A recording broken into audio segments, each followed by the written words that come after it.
Welcome back, folks. This is Power 73, bringing you another blast from the past. Today we have another bottom bracket matchup from the 4th round of the Myth World Cup. In the winnowing part of the bottom bracket, we have the Dwarven Elite Strike Force against Evil Incorporated. Looks like this might be a quick one, folks, as the elite Dwarven forces are undermanned in a bad way. They only have 3 players present. I checked out their roster. It wasn't that large, only 8 or 9 players total. Meanwhile, Evil Incorporated, they have a full roster on the website. They have a full roster today, 7 players. Introducing Evil Incorporated, they are captained by Foss, Evil Incorporate founder, I believe. He recently made his way back to Myth 2, and we might be able to get him for one of the upcoming Evil Incorporated casts I will be doing. But let's get back to the rest of his team. He is joined by Asamoth, Dark Stalker, Blue, Colonel Kurtz, Mutant, and Monk. I believe Monk also made his way back online past 2010, and Blue, of course, helped administrate on the playmyth.net server in the mid-2000s. For the Dwarven Elite Strike Force, properly named Hell's Fury, we have MechJock, Zero Nova, and Ruben J. Both these teams facing elimination today. There will be 3 games played. This first one is CTF on Cracks on the Cloudspine. It is a 16-minute game. Teams will get a point per every 10% they have remaining. They're also able to contest their opponent's flags based on unit trading ratio, respectively 2, 5, 8, and 10 points. If the teams switch flags, they also are able to score 10 points. And if you capture your opponent's flag and eliminate them, it is 15 points. The largest differential between the points could be 25. So coming up with a big game in game 1 can easily secure the match in your favor from here on out. In the 3-game series, we'll have to see if the teams play it slow. Less players for DESF, as noted. It almost makes it feel like this will be a faster paced game because of this. Each player is just managing so much more units on the map. Dark Stalker for EI is the only player managing a similar amount of units compared to all 3 of the DESF forces. And Asamoth not taking any units, so this match is actually 3 versus 6. I wonder if Asamoth is allowed to talk. I imagine he is. Interesting strat by EI. You don't exactly need every player playing, if you think about it. Sometimes having a player looking around helps, but he might just be AFK or something. We don't really know. I should have paid attention to the chat. Let's bring that up now. Get a lot of strategizing going on between EI. A lot of ESP going on with the Dwarven Elite Strike Force. You will see Dark Stalker's Stygian going down there as Zero Nova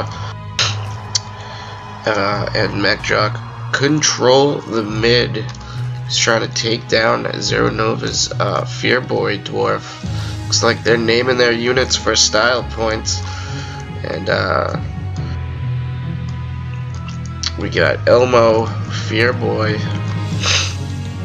Is there anyone else? I guess those are the only special units to them. Ruben not so stylish with the naming of the units, and Colonel Kurtz is going to scout out this northeast area. He's got a force moving along, might actually be able to take out this defense of DESF if this dwarf doesn't jump into action, and he should be able to get there pretty quickly. He might actually want to send some thrall to help defend those artillery units a little bit better. And Desert Elite Strike Force is acknowledging they are also pushing on the west part of the map now. Foss, my flank was designed to be slower than Colonel Kurtz. Interesting.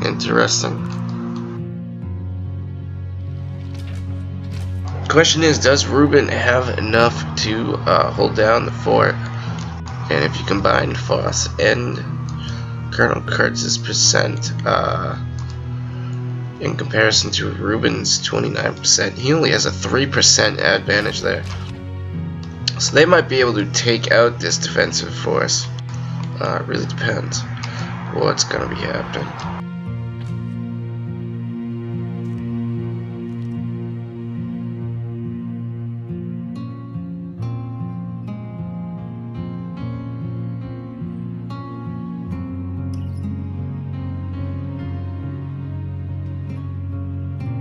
Pretty large stalemated game right now, as both teams below 100%, 9 points apiece. Darkstalker might lose his Stygian here,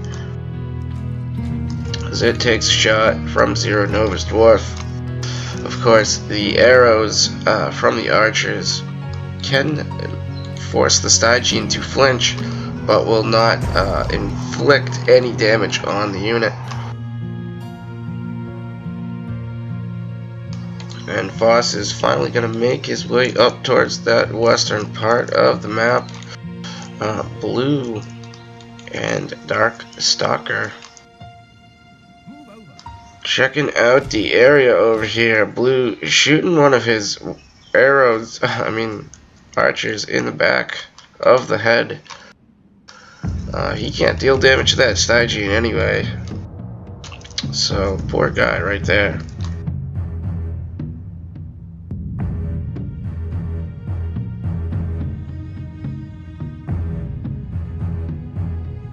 DESF not giving up here, not throwing away their units quickly.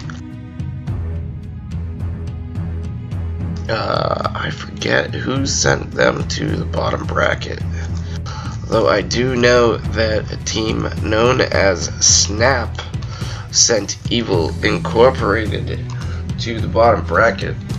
I believe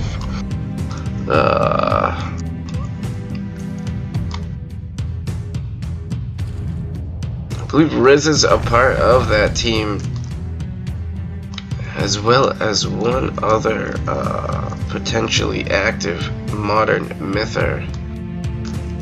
I think his name was Giblet, but I might just be confusing him with a Bathtub Jin, who is on the Sucks at Myth 2 order team. Colonel Kurtz coming in, check out DESF flag. Excuse me, I apologize.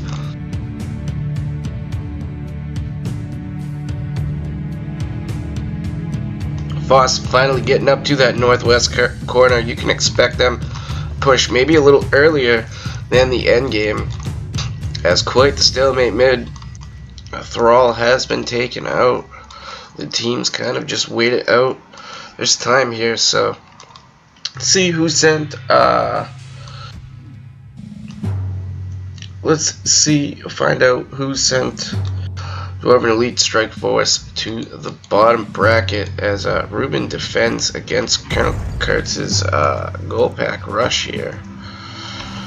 And the dwarf just throwing one sky high. It does, unable to take out any enemy goals. Quite a toss.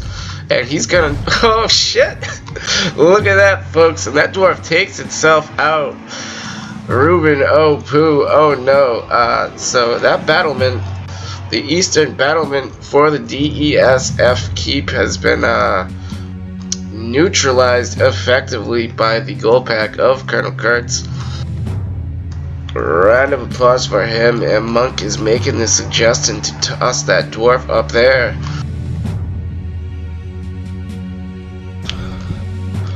This seems to be the strategy if you're able to neutralize one of your opponent's battlements, and you're able to get a dwarf up there. It can help in securing that opposing flag as well as contesting it.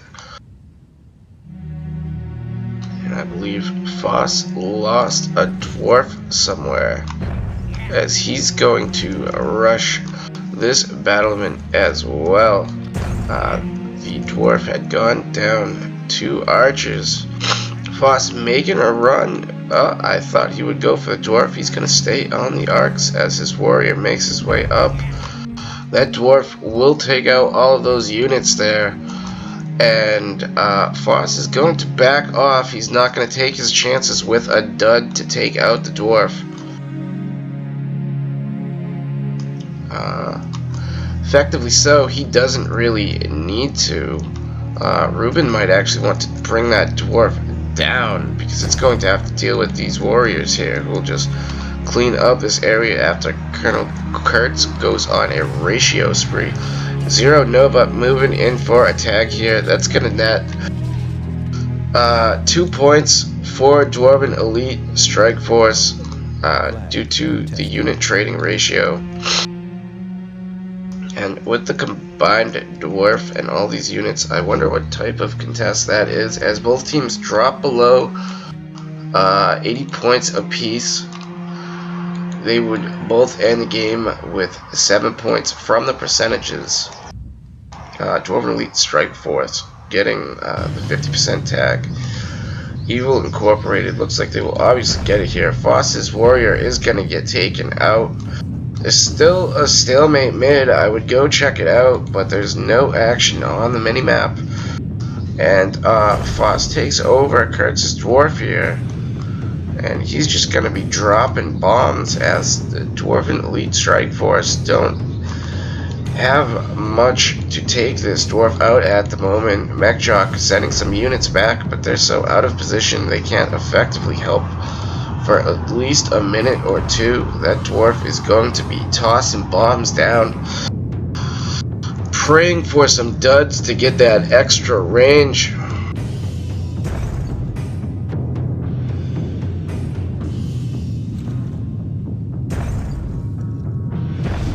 No units going down here. We finally got some action mid. I don't want to take the camera away here though, as Kurtz is gonna go after Ruben's dwarf here. And one bounce could take that dwarf out right now. But it looks like Ruben's dwarf will survive and make its way back. Those archers somewhat getting into range where they can assist. They might want to go up on the other battlement. They will have range to pressure that dwarf from there. But we will have to see, as Kurtz and Foss will continue their assault.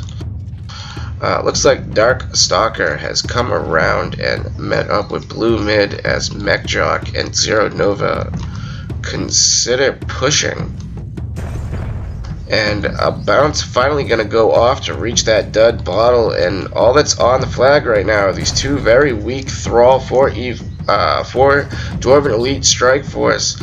They could lose their flag right here if they're not careful. They need more units on the flag. You'll see the dwarf come there now. Foss looking to take advantage of that, takes another Thrall off.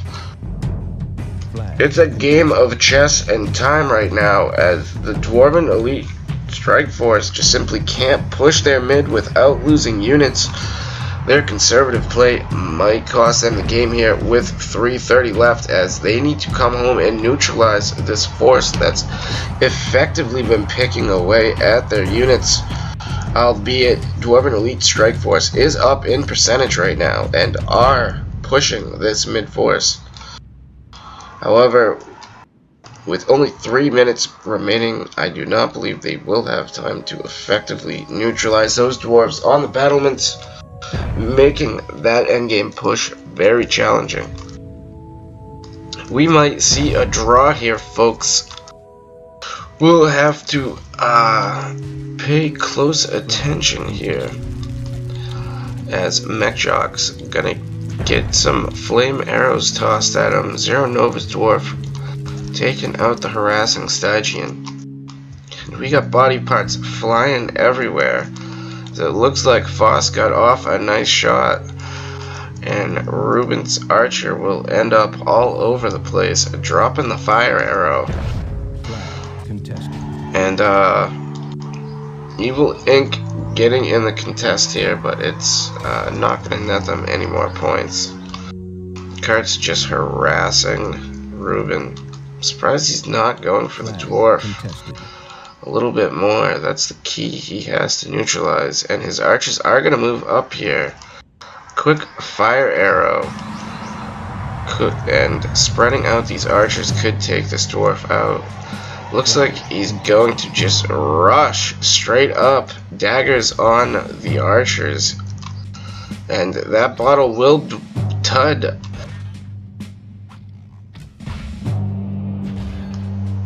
And will Ruben be able to take this dwarf out here? It looks like so. And that dwarf will go down. These warriors will effectively be mopped up as they are low health. And Stygian needs to deal out quite a bit more melee damage than a warrior. He will often win a 2 versus 2, whereas the warrior would win a 1 versus 1 with the block. Although Stygian with 4 or 5 veteran kills is quite a fearsome foe.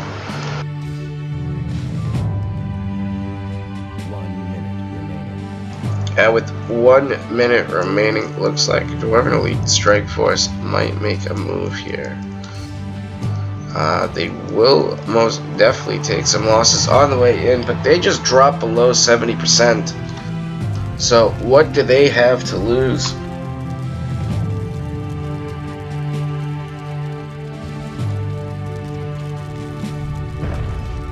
And MechJock will be held at bay. There's 30 seconds remaining, unless these Stygians push now, and they'd be effectively blocked by Monk.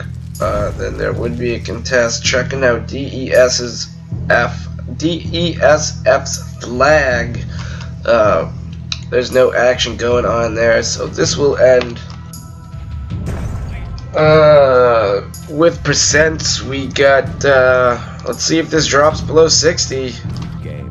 No, it'll end right there, coming a bit closer, right towards the end. DESF having the kill advantage all game long. It will end at 26-26 per team, however. Whereas Evil Incorporated shooting up in damage just at the end, probably netting that damage from this push right here. DESF just throwing away units they could have effectively kept there. 70%. But hindsight is fucking cookies at grandma's tea party, so let's move on here to the statistics. For the 3-man Dwarven Elite Strike Force, MechJock 5-7 and 49. Next we have Ruben on the defense, 20 kills, 14 losses, and 94 damage. Effectively holding off the defense of the two-prong, or the two-flank pincer between Voss and Colonel Kurtz. Those supporting units sent by MechJock definitely helping him secure that deal. And last but not least, we have Zero Nova 1 and 8, 19 damage. mostly just losing his units. Perhaps mid. DESF. Only 3 players. Kind of wish that Zero Nova had attempted to flank around and at least spread this out. I mean, Evil Incorporated is just sitting here waiting for them. And once defense was secure, if they had things in position, we could have saw a 3-way attack, but it did not go down the way that, you know, the world should have gone. Oh well.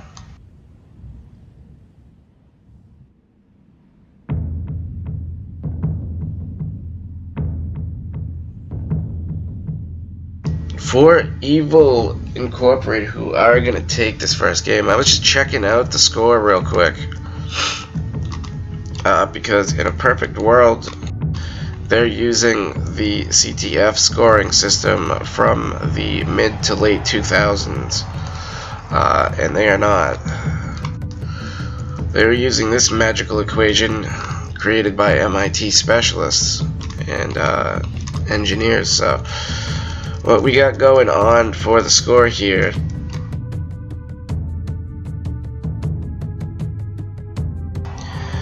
We have the teams ending the game in a tie. Evil Incorporated scoring 8 points. Dwarven Elite Strike Force securing 8 points. How does that get added up? Well, each team had 60%. That will be 6 points right there, and each team also managed to get in a contest. But their defenses were very large in comparison to those attacking forces. Those attacking forces only being between a 0.01 and a 0.49 ratio in comparison for unit trading value. So it will only score 2 points. The game will end at a tie. Gotta say, keeps the players here on their toes. I'm sure Dwarven Elite Strike Force is pumped here to not lose. I mean, they are outnumbered practically 2-to-1 in players and brains and mice and keyboards. And I think, all things considered, it can play a huge factor. But they're sticking it out, managed to pull out a tie here. EI might be a little disappointed with themselves. I'm sure they thought that offense could have gone a little bit better had they taken some more Thrall off the map and effectively neutralized these Bowmen and Side Genes. They might have gotten more points from the contest and potentially securing 15 points for capturing a flag there. But that is the way the cookie crumbles in Game 1. I will be moving on now to Game 2. Thank you, viewers and Myth Fanatics, for watching these games. If you'd like to support the channel, feel free to comment, subscribe, like some of these videos. I will be covering Myth World Cup 1999 to 2001 in a 3-season series. This is the first season in the summer of 1999. And this is only the second match in that I will be covering. We have over maybe 20-30 more matches to go, or at least in games we have about 45 games to go. So plenty of action from this quality product event. The tournament was 96 teams. And here we have it whittled down to 16. If you have checked out the last video, you know one team has already gone home in Victus Semper, falling at the hands of Moore quite handedly. I believe they were effectively eliminated by Game 3. Still playing out Game 3. The match was closer than the score led to believe. Just a couple of mistakes on their part, costing him that. And so far, the team's playing pretty well. Who knows Maybe there was a mistake on EI's part in not securing some more points from this contest and this capture that ends up causing them some defeat. We'll have to find out. And when will Foss show up in the Evil Incorporated casts? Well, time will tell, folks. Time will tell. We might have some other special guests, but let's just move along here to game 2. The score is 8-8, tie between these two star-studded teams. See you in game 2, and thank you. GG.